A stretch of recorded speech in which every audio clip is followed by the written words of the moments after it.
पति पत्नी के अनमोल रिश्ते में दरार क्यों आ जाती है। पत्नी ने न जाने क्या किया था कि पति ने उसे एक के बाद एक कई थप्पड़ जड़ दिए। हमेशा हर सिचुएशन को शांति से हैंडल करने वाली पत्नी भी इस बार इतनी अशांत हो उठी कि उसने अपनी चप्पल ही निकालकर पति की ओर दे फेंकी। चप्पल पति के बालों को छूते हुए निकल गई। ये किस्सा यहीं पर खत्म हो सकता था, मगर पति ने इसे अपनी मर्दानगी का विषय बना लिया और बात बद से बदतर होती चली गई। रिश्तेदारों ने भी आग में घी का काम किया। किसी ने कहा, जो औरत अपने पति को चप्पल से मार सकती है वो ना ही वफादार हो सकती है और ना ही पवित्र। ऐसी औरत परिवार ही नहीं पूरे समाज पर कलंक की तरह है। बीवी के पक्ष वाले कहाँ पीछे रहने वाले थे। किसी ने कहा, 21वीं सदी में भी जो स्त्री के साथ मारपीट करते हैं उन्हें तो जेल भेज देना चाहिए। तो कोई कहता, जरूर उसको कोई और पसंद आ गई होगी, इसलिए अब पत्नी से मारपीट करने लगा है। बात कोर्ट तक पहुंच गई। दोनों पक्षों ने एक दूसरे के खिलाफ केस फाइल कर दिया। पति ने चरित्रहीन होने का तो पत्नी ने दहेज और शारीरिक उत्पीड़न का आरोप लगाया। 2 वर्षों से अधिक समय के लिए केस चला था। इन 2 वर्षों के दौरान दोनों पति पत्नी अलग अलग रह रहे थे। इन 2 वर्षों के दौरान दोनों पक्षों के समर्थकों की संख्या कम हो गई थी। पहले जहां दोनों पक्षों में समर्थकों का समूह होता था, अब गिने चुने लोग रह गए थे।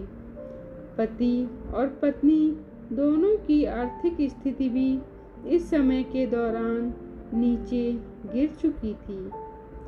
जिन्हें वो अपना शुभचिंतक समझ रहे थे, पैसों की बात आते ही उन्होंने भी अपना पल्ला झाड़ लिया। अगर कोई देने को राजी भी हुआ तो मोटे ब्याज की शर्त पर। आखिरकार वही हुआ जो सब चाहते थे, डाइवोर्स। हर कोई खुश था, दोनों पक्षों के रिश्तेदार, उनके माता पिता और दोनों के वकील। लेकिन 5 साल की सुखद शादी और एक सुंदर बेटी होने के बाद मिले इस डाइवोर्स से पत्नी मूक थी और पति शांत। शायद ये एक इत्तेफाक ही था कि उस खुशी को मनाने के लिए दोनों पक्ष के लोग एक ही चाय की टपरी पर बैठे आमने सामने। इत्तेफाक इसलिए क्योंकि ज़्यादातर लोग जो एक दूसरे के विरोध पक्ष को सपोर्ट कर रहे थे, वे एक दूसरे को अच्छे से जानते भी नहीं थे। पति पत्नी भी इन सभी से दूर एक दूसरे के सामने मेज पर बैठे थे। पत्नी ने कहा, अब तो खुश होगे ना, तुम्हारे मन की जो हुई मुबारक हो। तुम भी तो आज जीत गए हो। मुझसे तलाक तो तुम्हें भी मिल गया है। Congratulations to you. पति ने कहा, तलाक तो तुम जीत का प्रतीक समझती हो। पत्नी ने पूछा। पति चुप रहा। थोड़ी देर की शांति के बाद पति ने कहा, मुझे तुम्हें 5 लाख रुपए अभी और हर महीने 8,000 देने का आदेश है। अभी मेरे पास पैसे नहीं हैं, इसलिए हमारा मतलब मेरा जो सिटी में फ्लैट है उसे तुम्हारे नाम कर देता हूँ।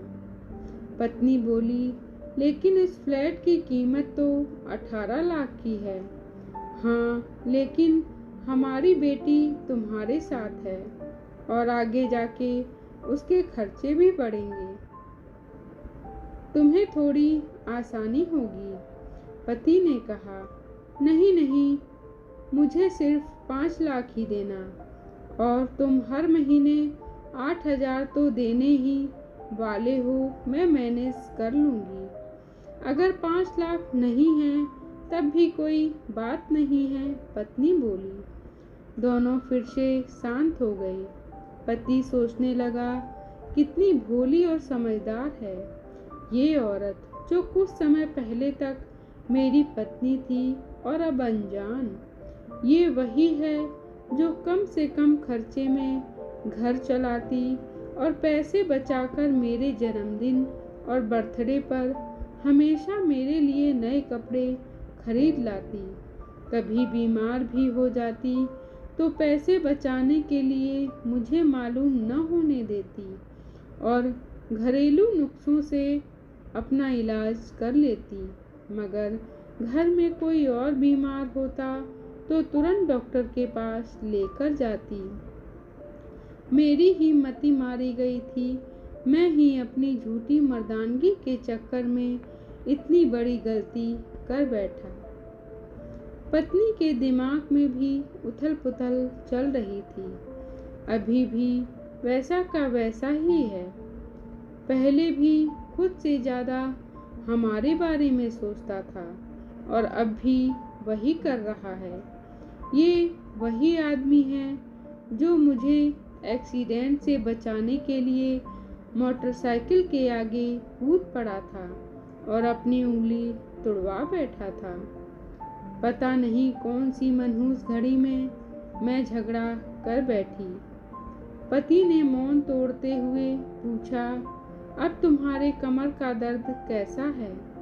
ज़्यादा तकलीफ तो नहीं होती? पत्नी हल्का सा मुस्कुराई और बोली, अभी भी होती है। अब तो पेट में भी क्रैम्प्स उठते हैं। वो तो होगा ही, तुम योगा या कसरत भी तो नहीं करती हो। अब किसी गायनेकोलॉजिस्ट को जरूर दिखा लेना। पति ने कहा, तुम बताओ, तुम्हारा अस्थमा कैसा है अब? क्या अब भी दौरे पड़ते हैं? पत्नी ने पूछा। हाँ, पड़ते हैं, पहले से ज़्यादा, क्योंकि अक्सर इनहेलर भूल जाया करता हूँ, याद दिलाने के लिए तुम जो नहीं हो अब। पति बोला। पत्नी की आंखों में आंसू आ गए। वो बोली, तुम्हें मेरे चरित्र पर सवाल नहीं उठाने चाहिए थे, तो ये परिस्थिति आती ही नहीं। हाँ, मैं जानता हूँ, तुम बहुत अच्छी हो। मुझसे गलती हो गई, बहुत बड़ी गलती। मैं लोगों के बहकावे में आ गया था। पति बोला, तुमने भी तो मुझ पर दहेज का इल्ज़ाम लगाया था। वो बोला, गलत था और इस बात का मुझे भी पछतावा हुआ। पत्नी ने कहा। पति कुछ कहना चाह रहा था लेकिन हिचकिचा रहा था। पत्नी ने पूछा, कुछ कहना चाहते हो? वो बोला, क्या सब पहले जैसा नहीं हो सकता?